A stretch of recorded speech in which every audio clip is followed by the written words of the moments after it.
Just going to take the Blackjack 42 for a quick blast just before I do a major change to it.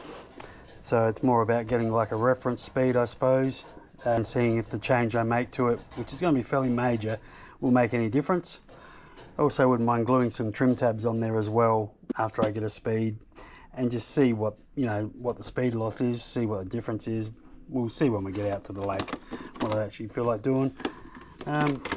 These batteries, getting them here can be a real pain until you figure out that there's what actually stops them sliding in easy is a little bit of a rib here and here.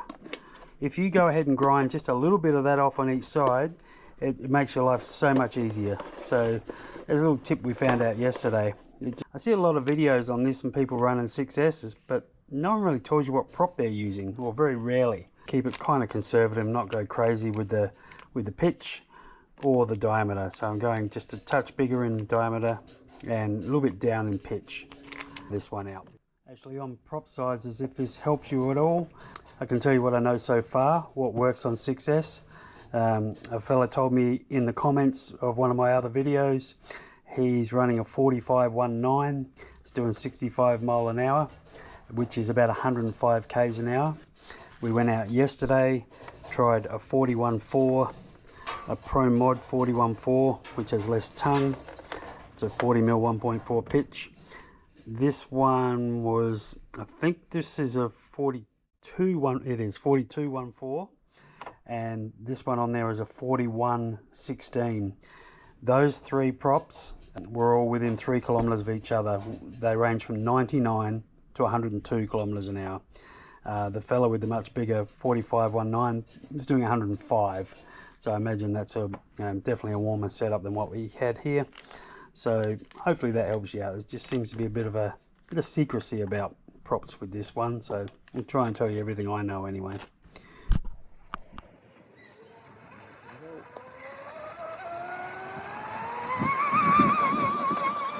Oh, that's sitting all right. It does wind up better with that 1.4 pitch prop. Gets there quicker.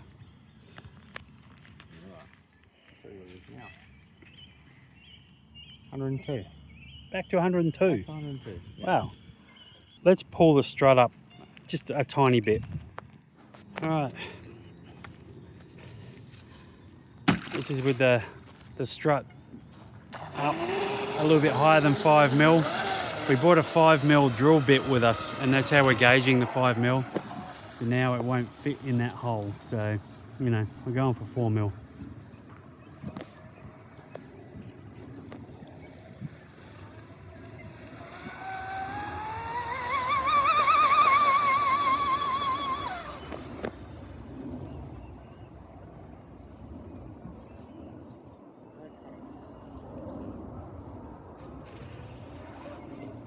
Yeah. Yep. We got 98 actually. It went down? Yeah. Unless the battery's going down. Yeah, go and do another one. Or... I bought a 46-14 detongued one out. Let's just try that back to back.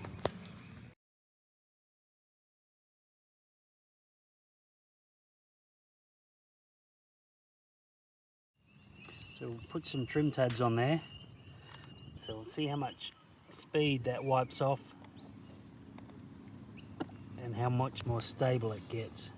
All right, so we just ran it with the full size trim tabs, I suppose you would say. It did 82 kilometers an hour, which was quite a loss from not having trim tabs.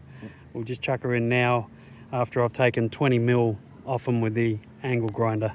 We brought all the tools out today.